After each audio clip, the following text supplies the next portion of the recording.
सो आज हम MD-cat chemistry 2024 में चैप्टर 10 केमिकल बॉन्डिंग का थर्ड लेक्चर डिस्कस करेंगे। कल जो है हमने लेक्चर 2 इसका पढ़ा था, जिसमें सिग्मा बॉन्ड तक मैंने आपको बताया था और पाई बॉन्ड नहीं बता सका था, टाइम कंप्लीट हो गया था हमारी क्लास का। तो वैसे मैंने अपलोड कर दिया है, जो स्टूडेंट एब्सेंट है तो वो भी देख सकते हैं कल लेक्चर 2 इसका केमिकल बॉन्डिंग का। क्योंकि वेदर की वजह से जाहिर सी बात है कल एब्सेंट हो गए थे बच्चे, तो लेकिन ये बेनिफिट यही होता है कि आपको लेक्चर मिल जाता है, ऐसा मसला नहीं है। तो आज हम लेक्चर 3 स्टार्ट करें, केमिकल बॉन्डिंग। तो केमिकल बॉन्डिंग जो है वो उसमें जो है वो पाई बॉन्ड के बारे में आज हम पढ़ेंगे। सिग्मा बॉन्ड कल मैंने आपको पढ़ा दिया था और मैंने डिफरेंस भी आज मैं सिग्मा पाई बॉन्ड का बता दूंगा, ताकि कल जो बच्चे एब्सेंट थे तो वो इन चीज़ों को समझ पाएँ। ठीक है, तो अब जैसे सिग्मा बॉन्ड के बारे में मैंने क्या बताया था कल, कि सिग्मा बॉन्ड को हम जो है वो सिग्मा के सिंबल से शो करते हैं, और सिग्मा बॉन्ड जो बनता है वो हेड टू हेड ओवरलैपिंग या एक्सियल ओवरलैपिंग से बनता है हमारे पास है। और स्ट्रॉन्ग बॉन्ड होता है सिग्मा बॉन्ड जो होता है, और सिंगल कोवेलेंट बॉन्ड की फॉर्मेशन होती है सिग्मा बॉन्ड के अंदर। और एस और पी दोनों ऑर्बिटल्स बना सकते हैं सिग्मा बॉन्ड, और सिग्मा बॉन्ड अकेले भी एग्जिस्ट कर सकता है बिना पाई बॉन्ड के। और फ्री रोटेशन होती है सिग्मा बॉन्ड के बीच में, कि ईजिली रोटेशन हो जाती है, पढ़ा था ना हमने कि ईजिली रोटेट होता है, ये फ्री रोटेशन होती है। और इसी वजह से फ्री रोटेशन की वजह से इसके अंदर नो ज्योमेट्रिक आइसोमेरिज्म है ना भाई। तो सिग्मा बॉन्ड में there will be no geometric isomerism, इसमें ज्योमेट्रिक आइसोमेरिज्म आपको नहीं मिलती है, जो हमने पढ़ रखा है ऑर्गेनिक के अंदर। और इसके अलावा जब सिग्मा बॉन्ड आते हैं किसी मॉलिक्यूल में तो वो मॉलिक्यूल सैचुरेटेड हो जाता है, सैचुरेशन आ जाती है मॉलिक्यूल के अंदर। तो ये सारी जो पॉइंट्स हैं कल हमने डिस्कस किया था सिग्मा बॉन्ड के बारे में। आज हम पाई बॉन्ड के बारे में डिस्कस करेंगे। पाई बॉन्ड क्या है? पाई बॉन्ड अब ये बनता है पैरेलल ओवरलैपिंग से, पी ऑर्बिटल्स की। ठीक है, तो पैरेलल ओवरलैपिंग से बनता है, या फिर इसी को जो है हम लोग वो है वो साइड वेज ओवरलैपिंग भी कहते हैं। तो ये साइड वेज या पैरेलल ओवरलैपिंग से बनता है, और सिर्फ पी ऑर्बिटल्स की, पी ऑर्बिटल्स की साइड वेज ओवरलैपिंग से बनता है। एस ऑर्बिटल आपको पता है टेक पार्ट नहीं लेते पाई बॉन्डिंग में, तो S orbitals can not form pi bond. ठीक है, और it is weaker then sigma bond. Sigma bond के मुकाबले में पाई बॉन्ड हमेशा वीक होता है, कमज़ोर होता है, ईजिली ब्रेक डाउन हो जाता है। और एस जैसे कि जब हम पी ऑर्बिटल सिग्मा बॉन्ड में यूज़ करते हैं तो उसका सिर्फ एक लोब क्या कर रहा होता है, टेक पार्ट ले रहा होता है। हमने पढ़ा था कल कि जब हम सिग्मा बॉन्ड दो पी ऑर्बिटल का बनाते हैं तो वो इस तरह से बनता है ना भाई, तो दोनों के एक एक लोब जो है हमारे पास टेक पार्ट ले रहे होते हैं, मतलब ये वाला लोब ले रहा होता है, एक लोब टेक पार्ट नहीं ले रहा होता। जबकि जब हम पाई बॉन्ड करते हैं ना तो दोनों लोब्स जो होते हैं वो पी ऑर्बिटल के वो उसमें टेक पार्ट लेते हैं। ठीक है, तो both the lobes of P orbital take part in pi bond. और सिर्फ सिंगल इसमें जो है वो क्या डबल और ट्रिपल कोवेलेंट बॉन्ड की फॉर्मेशन होती है पाई बॉन्ड के थ्रू, और ये कभी भी अलोन एग्जिस्ट नहीं करता है, बल्कि it is formed after the formation of sigma bond. तो सिग्मा बॉन्ड के बाद ही पाई बॉन्ड की फॉर्मेशन हो सकती है। ऐसा नहीं हो सकता कि किसी मॉलिक्यूल में सिर्फ पाई बॉन्ड हो और सिग्मा बॉन्ड मौजूद ना हो, कम। तो ऐसा तो हो सकता है, ऐसे मॉलिक्यूल आपको बहुत दिख सकते हैं जिसमें सिर्फ सिग्मा बॉन्ड होगा, लेकिन ऐसे कोई मॉलिक्यूल नहीं दिखेंगे जिसमें सिर्फ पाई बॉन्ड होगा। Pi bond always formed after the formation of sigma bond. ठीक है, ओके। अब इसकी बहुत सी एग्जांपल हो सकती है। मैंने एक एग्जांपल नाइट्रोजन की एग्जांपल दे दी मैंने, N2। अब नाइट्रोजन में क्या होता है हमारे पास, किसके अंदर एक सिग्मा और दो पाई बॉन्ड होते हैं, क्योंकि एक सिंगल बॉन्ड है, फिर डबल और ट्रिपल कोवेलेंट बॉन्ड है, तो इसमें एक सिग्मा और दो पाई बॉन्ड है। तो जैसे आप नाइट्रोजन की इलेक्ट्रॉनिक कन्फिग्रेशन हम करें तो आपको पता ही होता है 1s2, फिर होता है हमारे पास 2s2, उसके बाद 2p पर फिर हम उसको ब्रेक कर देते हैं 2px, 2py और 2pz में, और फिर एक एक इलेक्ट्रॉन, एक px और py और एक pz पे एक इलेक्ट्रॉन आ जाता है। ठीक है, तो इसका मतलब अब पार्शियली फिल्ड जो ऑर्बिटल्स होते हैं वही आपको पता है कि पाई बॉन्ड की फॉर्मेशन करते हैं। तो ये जो px है और py और pz, ये तीनों बॉन्ड की फॉर्मेशन करेंगे, एस सिग्मा या पाई बॉन्ड बनाएंगे as per the concept of VBT, valence bond theory. तो अब देखो ये जो ब्लू से मैं आपको दिखा रहा हूँ ये तो px है, ये जो हेड टू हेड ओवरलैपिंग करेगी। अब इसके हेड टू हेड ओवरलैपिंग करने के बाद py और pz जो है ना, अभी हेड टू हेड ओवरलैपिंग नहीं कर सकते, तो ये क्या करेंगे इस तरह से पैरेलल ओवरलैपिंग करेंगे, साइड वेज ओवरलैपिंग करेंगे, जिसकी वजह से डबल और ट्रिपल कोवेलेंट बॉन्ड की फॉर्मेशन होगी और दो पाई बॉन्ड नाइट्रोजन में बन सकेगा।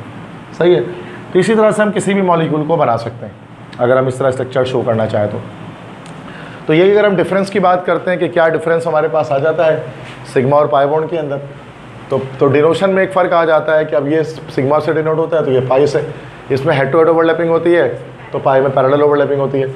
तो ये स्ट्रॉन्ग होता है तो ये वीक होता है, क्योंकि जो साइड वेज ओवरलैपिंग है वो हमेशा वीकर देन, मतलब वो नॉन इफेक्टिव होती है, less effective than head to head overlapping होती है।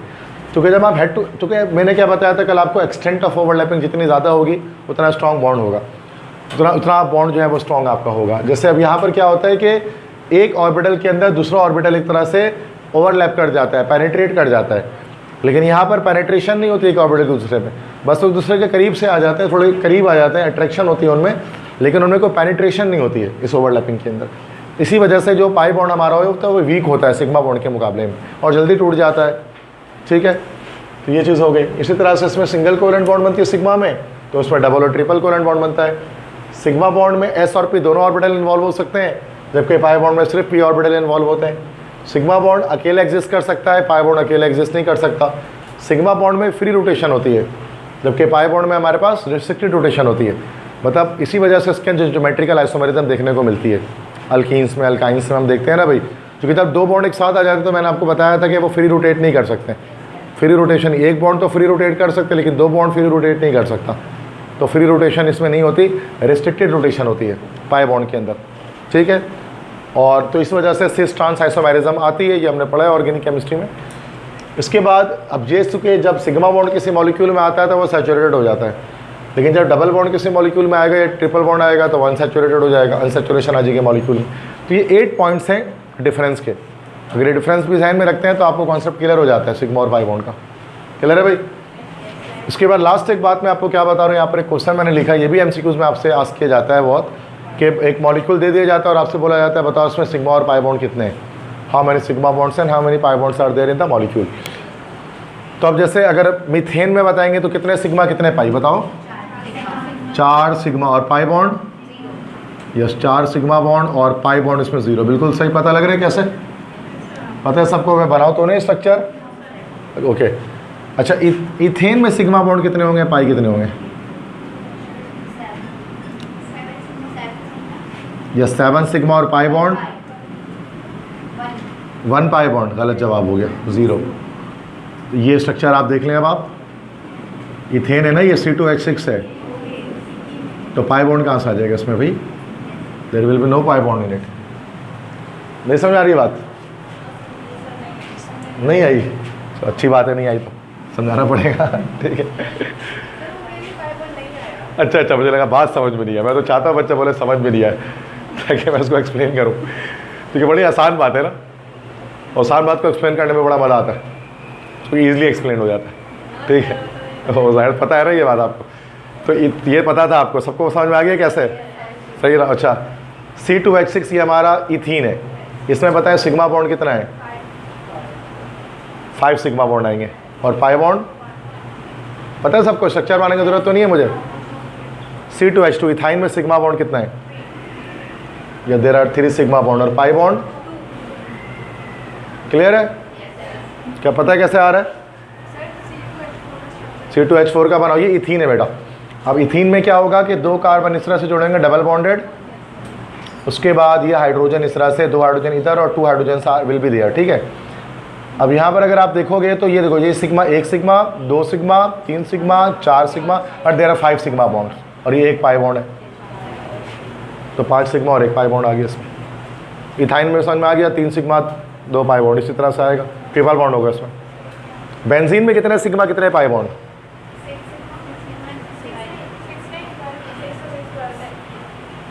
12 sigma bonds and pi bonds 3 pi bonds. Benzene बनाऊँ क्या, बेंजीन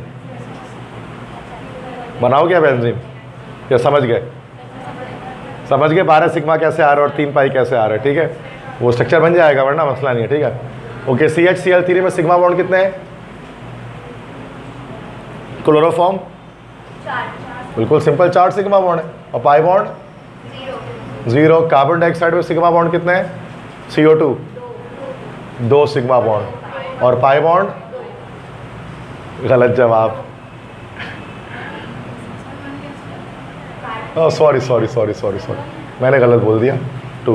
ओके, कैसे होगा ये देखो, ये कार्बन, ये double bond oxygen, sigma sigma pi 2 sigma 2 पाई, स्ट्रक्चर बनाना पड़ेगा इसके लिए।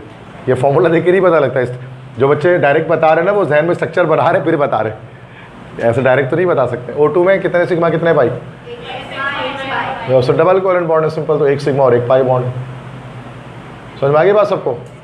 तो ये किसी भी मॉलिक्यूल का आपको बताना आना चाहिए। तो ये भी MCQs में आता है, ज़्यादा यही आता है सिग्मा पाई बॉन्ड से, कि हमें बताना होता है कि बताओ इस मॉलिक्यूल में कितना सिग्मा कितना पाई बॉन्ड है। क्लियर? ये कुछ फेमस मॉलिक्यूल है, कुछ इंपॉर्टेंट मैंने लिख दिए, कोई और भी आ सकता है बेटा। सो अब हम हाइब्रिडाइजेशन डिस्कस करेंगे, ज़रा इसको समझते हैं।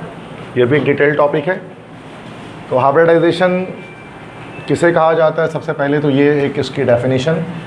तो हाइब्रिडाइजेशन क्या की डेफिनेशन हो जाएगी, this is actually mixing of orbitals having nearly same energies,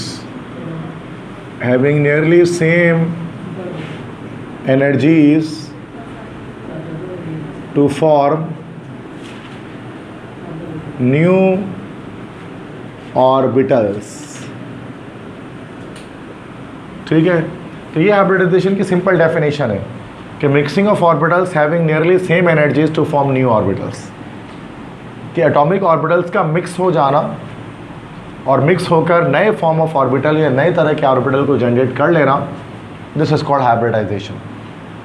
कि एटम के जो ऑर्बिटल्स होते हैं, किसी भी एक एटम के ऑर्बिटल्स, वो जो नियरली सेम एनर्जी वाले ऑर्बिटल्स होते हैं, जब वो आपस में मिक्स हो जाते हैं और मिक्स होकर नए एग्जाम के ऑर्बिटल्स को जनरेट कर लेते हैं, उस प्रोसेस को कहा जाता है दिस इज़ हाइब्रिडाइजेशन। सही है, ये तो एक बेसिक एक डेफिनेशन मैंने आपको बताई। अब तो हमें अब इस एक एक करके उसकी बारीकियों को हम देखेंगे हाइब्रिडाइजेशन की। अच्छा, अगली बात ये कि भाई एटम्स जो है वो हाइब्रिडाइज होते क्यों हैं, वाई एटम्स हाइब्रिडाइज। तो एटम्स हाइब्रिडाइज इसलिए होते हैं ताकि वो अपनी बॉन्डिंग एबिलिटी को इंक्रीज़ कर सकें। ठीक है, तो atoms undergo hybridisation, atoms undergo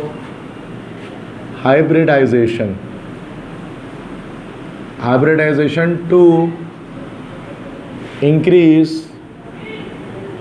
there bonding ability.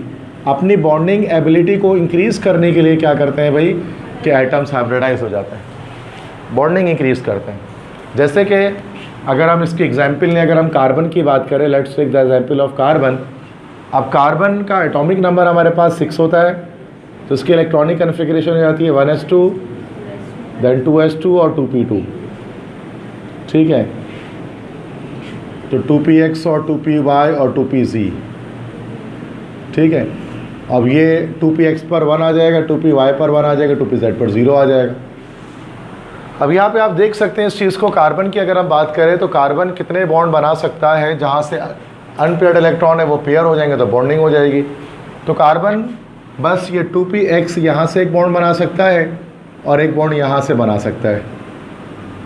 ठीक है, तो ये जो मैंने कन्फिग्रेशन लिख दी कार्बन की, ये जो कन्फिग्रेशन है दिस इज एक्चुअली हमने किस में लिखी है, ग्राउंड स्टेट में लिखी है, जिसमें इलेक्ट्रॉन सारे अपने अपने जो है वो ऑर्बिटल्स में मौजूद हैं। अब यहाँ पर इसको देखते हुए, इस ग्राउंड स्टेट में इलेक्ट्रॉनिक कन्फिग्रेशन को देखते हुए ऐसा लगता है कि कार्बन हमारे पास जो है वो कैसा है, कार्बन हमारा है डाईवैलेंट है।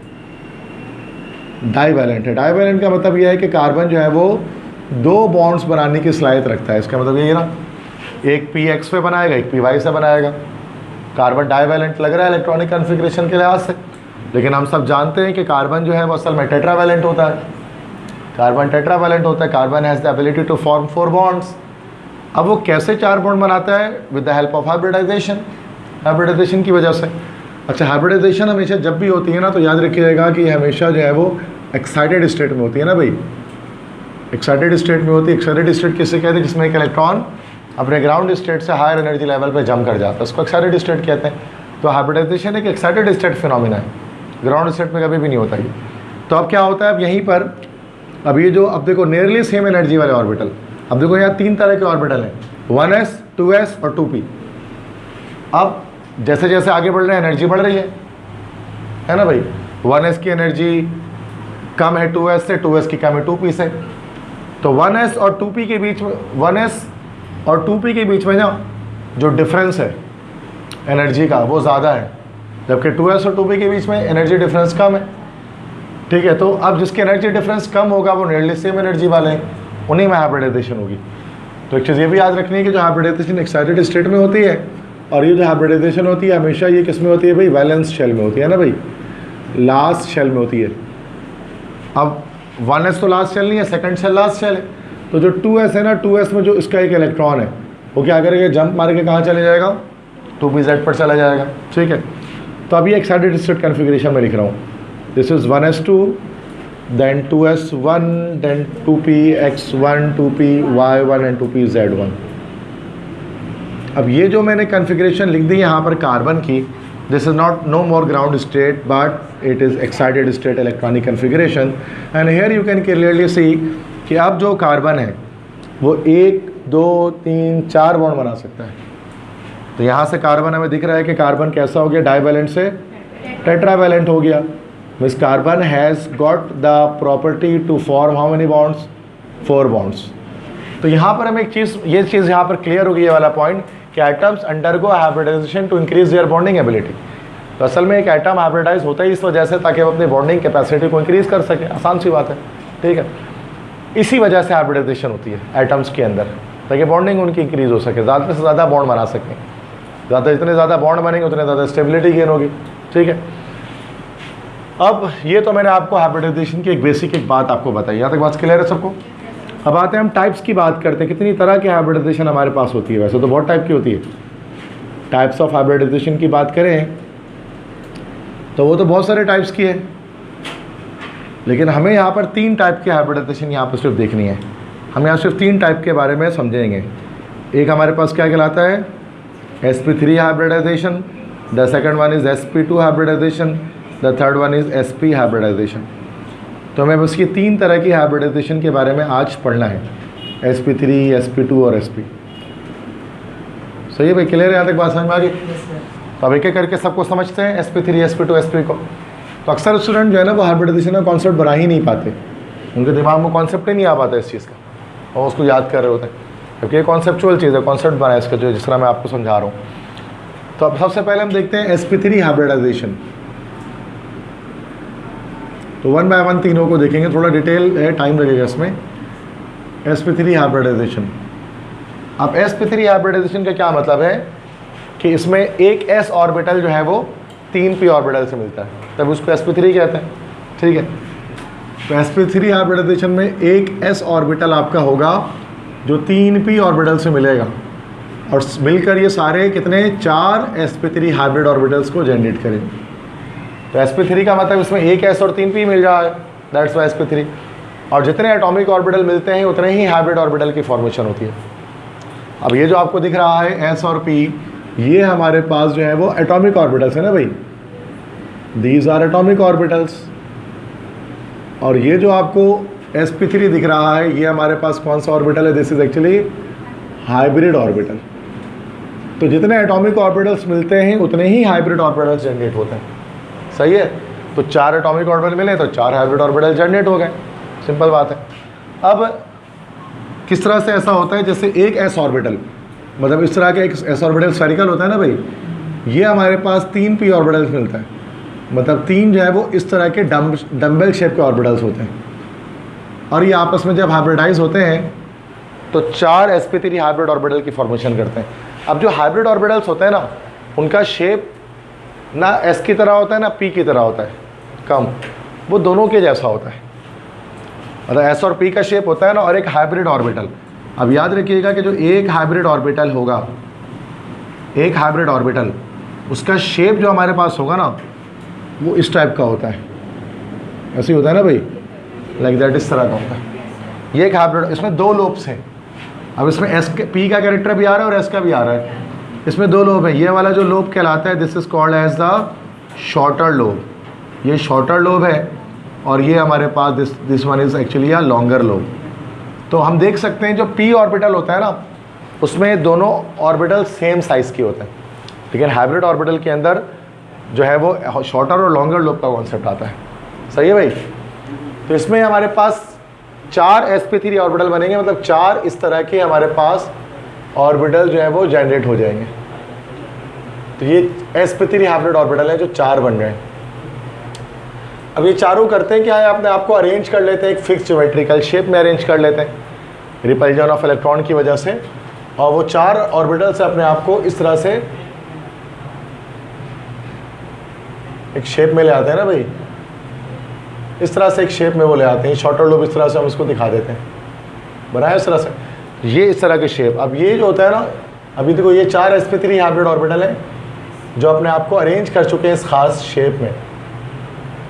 अब ये जो शेप होती है उसके बीच का बॉन्ड एंगल 109.5 डिग्री, शेप को क्या कहते हैं, दिस इज टेट्राहेड्रल। तो आप सब जानते हैं कि जब भी sp3 हाइब्रिडाइजेशन होती है टेट्राहेड्रल शेप जनरेट होता है, मीथेन वगैरह में जैसे होती है, तो टेट्राहेड्रल। अब ये भी चीज़ आपको याद रखनी है कि sp3 हाइब्रिडाइजेशन में s का कैरेक्टर और p का कैरेक्टर हमारे पास कितना पाया जाता है, ठीक है। तो s कैरेक्टर कितना परसेंट है इसके अंदर,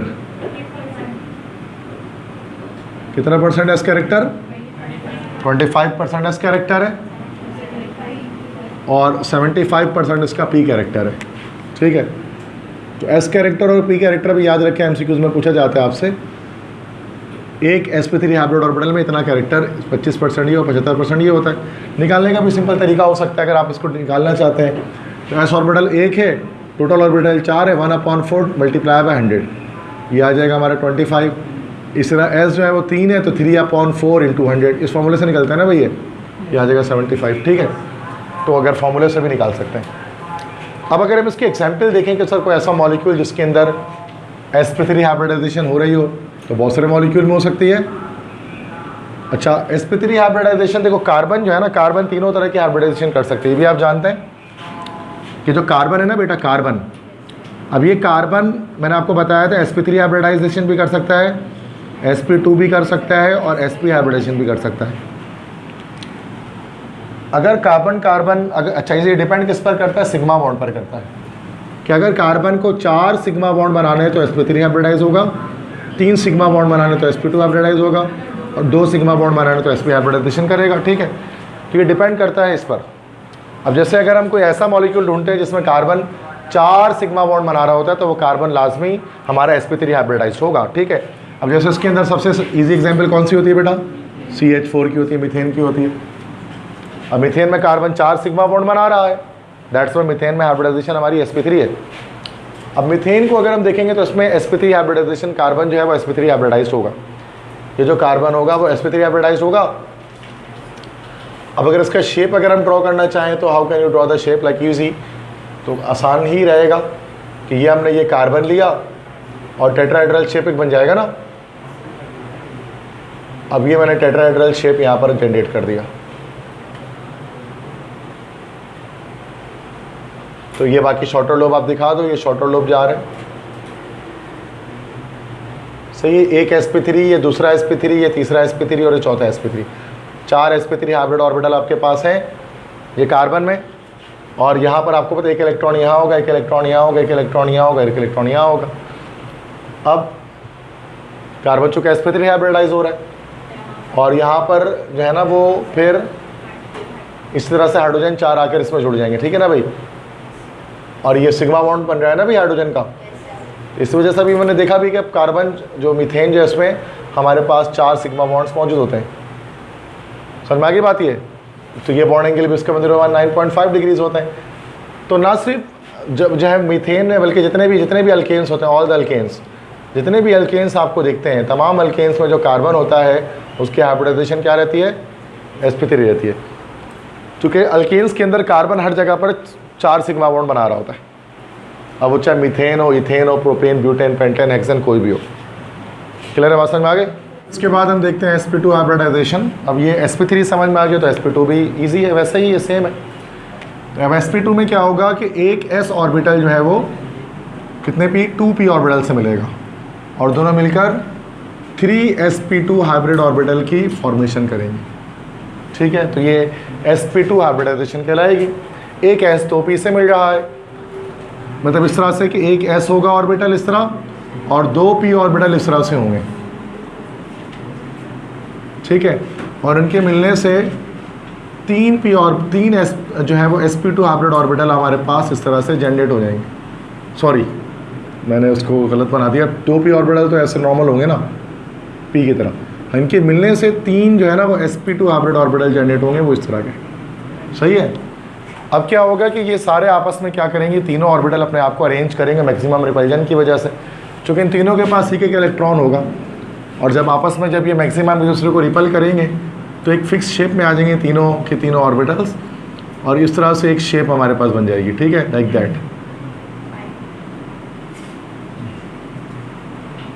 तो इस तरह से एक शेप में आ जाएंगे जिसके शॉर्टर लोब्स आ गए, तो इस तरह से एक शेप आ जाएगी, आपने देखा होगा।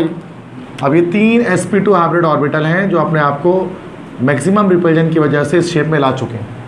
ठीक है, और ये जो बॉन्ड एंगल हमारे पास बन रहा है दिस इज एक्चुअली 120 डिग्री, और ये जो शेप आता है इस शेप को हम क्या बोलते हैं, this is called trigonal. Trigonal या इसको ट्राइगोनल प्लेनार भी कह सकते हैं ना भाई, प्लेनार ट्राइगोनल है। ठीक है, अब ये 120 डिग्री, ये सारे ही एंगल 120 डिग्री, यहाँ से भी आप उठाओगे तो ये एंगल 120 डिग्री है, यहाँ से भी उठाओगे तो 120 डिग्री है, कहीं से भी उठा लो। ठीक है, अब इसमें S कैरेक्टर और P कैरेक्टर कितना % होगा, तो S कैरेक्टर कितना % होगा और P कैरेक्टर कितना % होगा, बता सकता है कोई? नहीं पता तो मैं बता देता हूँ।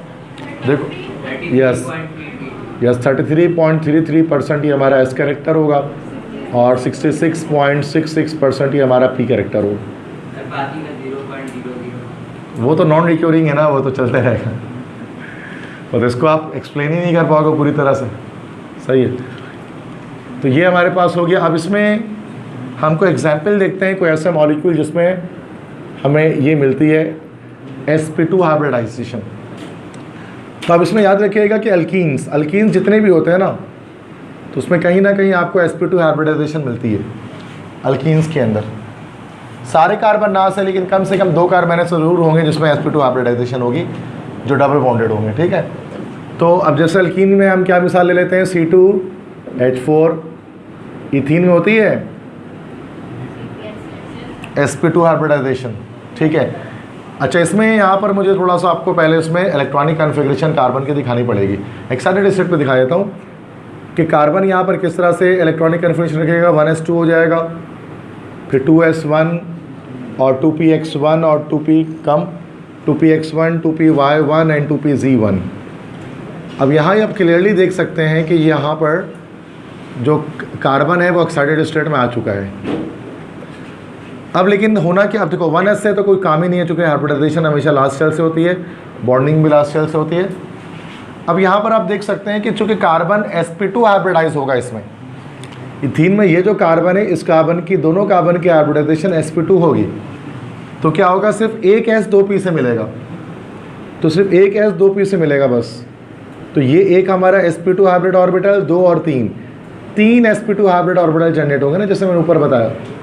और ये जो 2pz है, ये तो हाइब्रिडाइजेशन में हिस्सा नहीं लिया, तो ये कैसा रह जाएगा, अनहाइब्रिडाइज्ड। पता है ये बात सबको, ये अनहाइब्रिडाइज रह जाएगा। और जो अनहाइब्रिडाइज्ड ऑर्बिटल होते हैं उनके बारे में एक चीज़ याद रखिएगा कि अनहाइब्रिडाइज्ड ऑर्बिटल्स ये कैसे होते हैं, are perpendicular to the plane of hybrid orbitals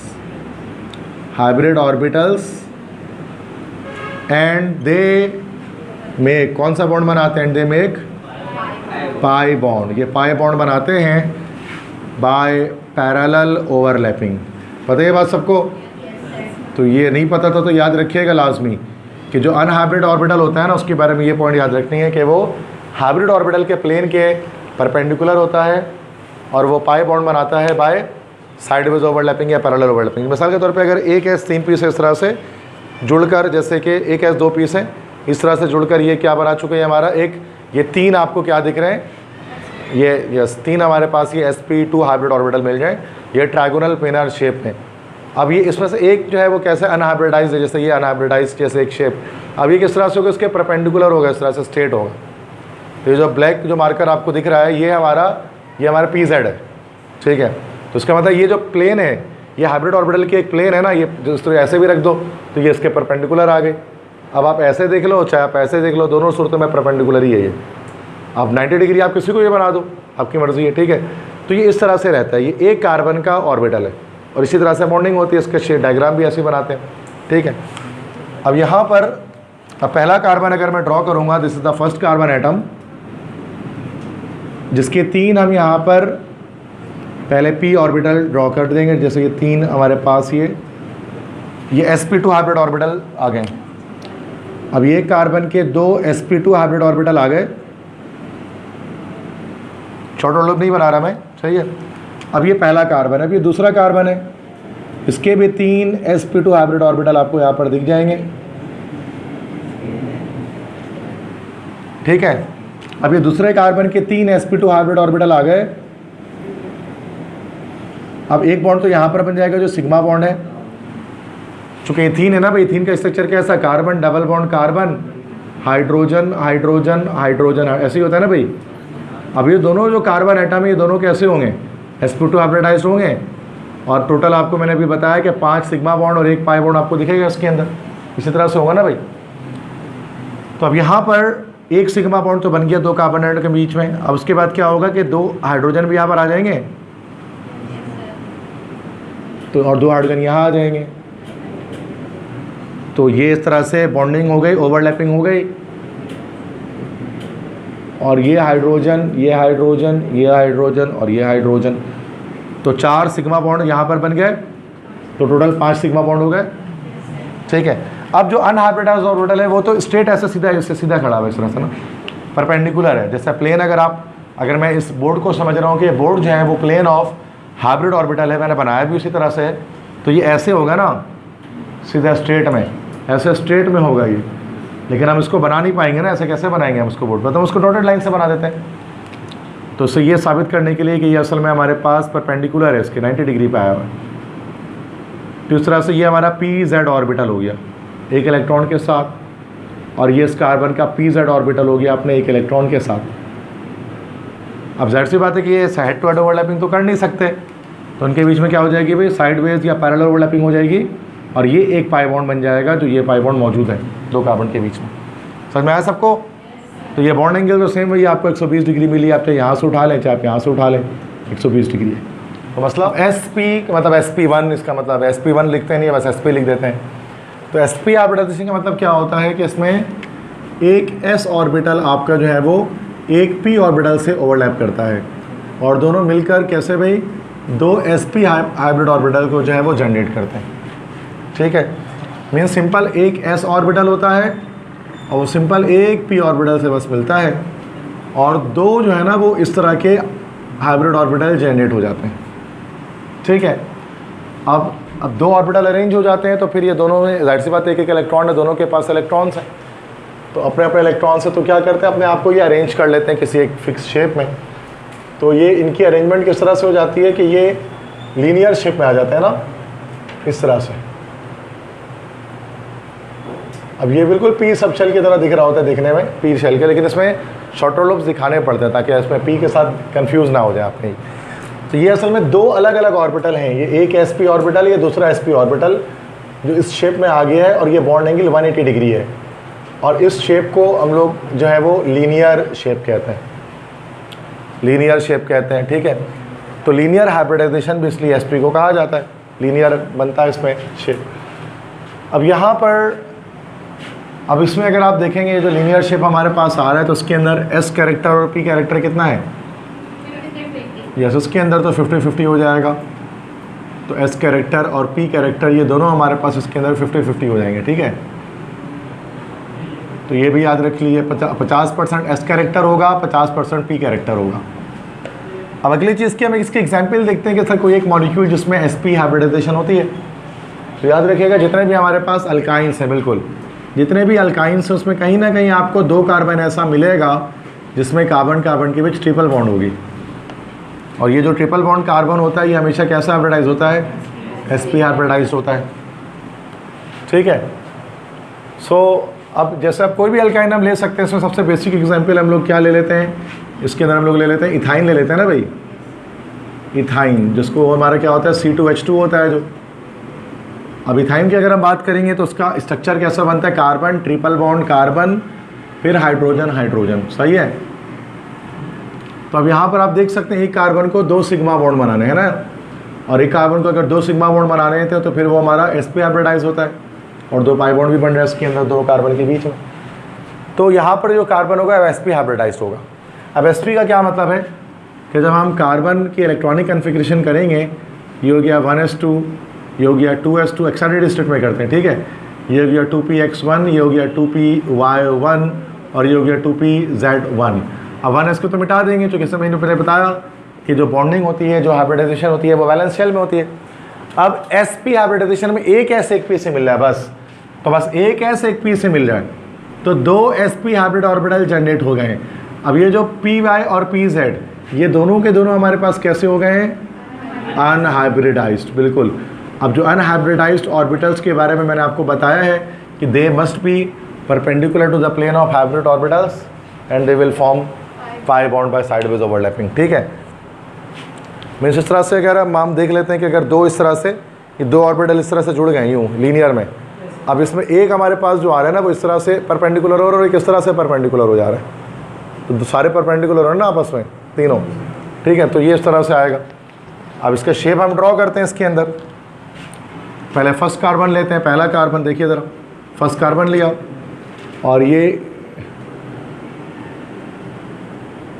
उसके 2 sp हाइब्रिड ऑर्बिटल 2 कार्बन के हमारे पास आ गए, एक sp दूसरा sp। अब हम ये दूसरा कार्बन लेते हैं, सेकंड कार्बन, और ये उसके हमारे पास हाइब्रिड ऑर्बिटल आ गए, ठीक है, ओके। तो अब इसके भी शॉर्टर लोब दिखा देते हैं, ये शॉर्टर लोब दिखा देते हैं कि p ऑर्बिटल ना समझे आप इसको, ये एक sp ये दूसरा sp, ठीक है। पहले तो ये हाइड्रोजन बना लेते हैं, दोनों तरफ हाइड्रोजन लगा लेते हैं, ठीक है। तो इधर पर एक हाइड्रोजन लग जाएगा सिग्मा बॉन्ड से हेड टू हेड ओवरलैपिंग से, ठीक है, और एक हाइड्रोजन इधर पर लग जाएगा। समझ में आ गई बात सबको? तो देखिए किस तरह से डायग्राम बनाते हैं, ठीक है। तो ये हो गया। अब इसके बाद अब आपके पास जो है वो क्या है भाई कि अनहाइब्रिडाइज है py pz, तो मैं उसको डॉटेड लाइन से शो करूँगा। अब ये हमारा एक अनहाइब्रिडाइज इसके अंदर हो गया, ये py ऑर्बिटल है, और एक अनहाइब्रिडाइज हमारा pz है, तो ये pz मैंने डॉटेड लाइन से शो कर दिया, z एक्सिस में बना दिया। इसी तरह से इस कार्बन के भी ये 2 अनहाइब्रिडाइज रहेंगे, तो एक तो ये py अनहाइब्रिडाइज रह जाएगा और एक इसमें हमारा जो pz होगा वो अनहाइब्रिडाइज होगा। सारे डम्बल शेप में आ रहे हैं, ठीक है। अब ये py है और ये हमारा pz है, एक एक इलेक्ट्रॉन के साथ, ये py है और ये pz है, ये भी सब एक एक इलेक्ट्रॉन के साथ है। अब यहाँ पर आप देख सकते हैं कि py से जुड़ेगा और एक पाई बॉन्ड बनाएगा, और pz से जो है वो पैरेलल ओवरलैपिंग करके दूसरा पाई बॉन्ड बना लेगा। तो ये इस तरह से क्या होगा कि हमारे पास इसमें हमें टोटल 3 सिग्मा और 2 पाई बॉन्ड दिख जाएंगे। तो ये जो कार्बन हो गया, इसका मतलब ये जो हो रही है कार्बन के अंदर वो sp हाइब्रिडाइजेशन हो रही है। क्लियर है बात समझ में आ गई? ठीक है। अभी आखिरी एक क्वेश्चन हम यहाँ पर देख लेते हैं कि इसके MCQs किस तरह से आ सकते हैं। इसके MCQs इस तरह से आते हैं हाइब्रिडाइजेशन के कि आपको जो है एक मॉलिक्यूल दे दिया जाता है, उसमें किसी जगह स्टार लगा होता है और बोला जाता है बताओ जिस कार्बन पे स्टार लगा है उसमें कार्बन की हाइब्रिडाइजेशन क्या है, sp3 sp2 sp क्या है। तो मैंने लॉजिक आपको क्या बताया, लॉजिक याद रखिएगा वरना वो लॉजिक भूल जाएंगे तो मसला आएगा। कि सिंपल मैंने आपको एक बात बताई कि कार्बन 3 तरह की हाइब्रिडाइजेशन कर सकता है, sp3 भी कर सकता है, sp2 भी कर सकता है, sp भी कर सकता है। तीनों तरह की हाइब्रिडाइजेशन कार्बन करेगा। ये डिपेंड सिर्फ इस चीज़ पर करेगा। अच्छा, सिंगल डबल ट्रिपल से नहीं पहचानना है, फंस जाओगे इसमें, कई जगह पर फंस सकते हो, ठीक है। अगर आप बोलोगे सर सिंगल बॉन्ड तो sp3 डबल बॉन्ड पर, मैं अभी कई जगह पर फंस जाओगे आप इस सवाल में, ठीक है। तो पहचाना किस तरह से, पहचाना इस तरह से कि अगर कार्बन हमारे पास 4 सिग्मा बॉन्ड बना रहे हैं तो sp3, 3 सिग्मा बॉन्ड बना रहा है तो sp2, और अगर 2 सिग्मा बॉन्ड बना रहा है तो sp। इस तरह से पहचानना है, ठीक है बच्चों। अब जैसे अब यहाँ पर सारे कार्बन को मैं चेक करूँगा, मैं स्टार नहीं लगा रहा, मैं तमाम कार्बन में चेक करता हूँ हाइब्रिडाइजेशन कितनी है इन 5 सवाल के अंदर, कितने भी कार्बन है, ठीक है। तो सबसे फर्स्ट कार्बन आप देखेंगे तो इसमें कौन सी हाइब्रिडाइजेशन होगी, sp3 sp होगी चूँकि 2 सिग्मा है। इसमें कौन सी हाइब्रिडाइजेशन है, sp है, बिल्कुल सही। इसमें कौन सी हाइब्रिडाइजेशन है, 3 सिग्मा है तो sp2। इसमें कौन सी है, sp2। इसमें कौन सी है, sp3। समझ में आ रही बात कैसे निकाल रहे हैं, किसी भी मॉलिक्यूल का निकाल सकते हैं। अच्छा यहाँ पर तो एक बॉन्ड गलत बना दिया, सॉरी, यहाँ एक बॉन्ड कम है ना।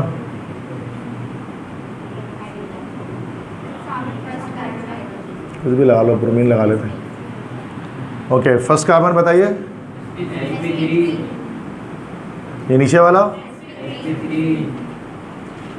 ये कार्बन, ये कार्बन, चल ये कार्बन, ये कार्बन, sp2 सही है। ये कार्बन बताइए, sp3, ये कार्बन, ये कार्बन, बिल्कुल सही sp3, ये कार्बन sp3, ये कार्बन, ये कार्बन, ये कार्बन sp2, ये कार्बन, ये कार्बन, ये कार्बन। अच्छा ये तो कंप्लीट नहीं हुआ, ओके। अब sp3, ये कार्बन, ये कार्बन, ये कार्बन। अब यहाँ पर जाओगे डबल बॉन्ड फंसा देगा तुमको। sp है, यस, मैंने बोला ना डबल बॉन्ड नहीं दिखना है। तो ऊपर तो सर हर जगह सही आ रहा है, कहीं फंस भी सकते हैं। 2 सिग्मा है, तो ये कार्बन sp हाइब्रिडाइज्ड है। अच्छा एक मिनट, यहाँ तो हाइड्रोजन कम है ना बॉन्ड, कुछ भी लगा लेते हैं, लाइक आयोडीन लगा लेते हैं। आप बोलो, ये कार्बन sp2, ये कार्बन, ये कार्बन, ये वाला कार्बन, ये वाला कार्बन, ये वाला कार्बन। समझ में आ गया सबको कैसे पता लगाते हैं? तो ये बस इस कॉन्सेप्ट को अगर आप याद रखेंगे तो इजीली आप बता सकते हैं कहाँ पर कौन सा हाइब्रिडाइजेशन आ रहा है। मतलब तो कोई एक ही, मतलब इतना बड़ा स्ट्रक्चर में कोई एक ही जगह स्टार लगाते हैं वो, और बोलते हैं जहाँ स्टार लगा है उसका बताओ, तो ईजी है, बन जाएगा उसमें।